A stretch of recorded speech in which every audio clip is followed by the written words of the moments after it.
girls in bars, flirted in my classes, smiled at waitresses, been friend requested on MySpace, gone on blind dates. Hell, I've even gotten a phone number at a poetry slam. But beautiful women don't smash into my car's bumper every day. So 3 years ago, when I was rear-ended by an '84 Volvo that belonged to a girl that was everything I've ever wanted to have run into me, I was and still am whiplashed by the possibility that this is more than just your average car crash, but a roadside collision between her heart and mine by the same kind of happenstance often associated with romantic comedies starring John Cusack. Right? It was like fate took a conference call at LYVE that very morning and made plans to meet up on the corner of Hadley and Greenleaf without our ever knowing full well we'd have no clue what hit us. It felt like destiny bitch-slapped me in the face with a rhinoceros. Twice. Just to be sure I was paying attention.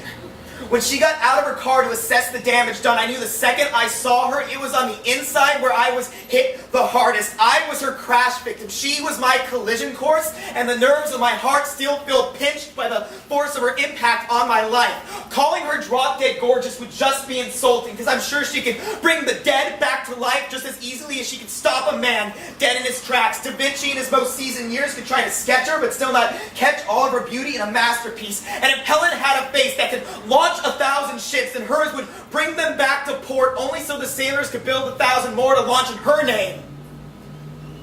She told me hers was Sasha. I tried to tell her mine, but found myself slack-jawed, tongue-tied, just looking at her. Her features were just that striking.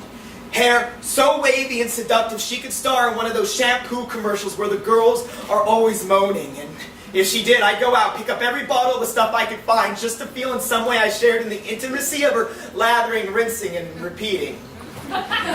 Trust me when I say I wanted to make her repeat. Her figure was slender and she had the biggest pair of eyes.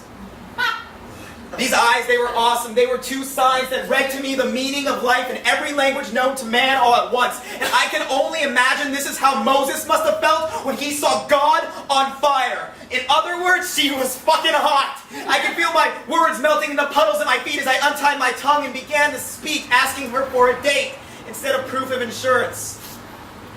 She smiled.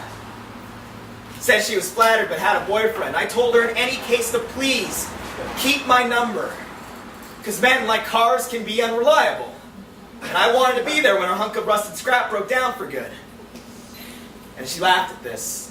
I thanked her then left without getting any of her info down on paper. The crash alone was all the proof I never needed to be insured. That a woman like her exists in this world.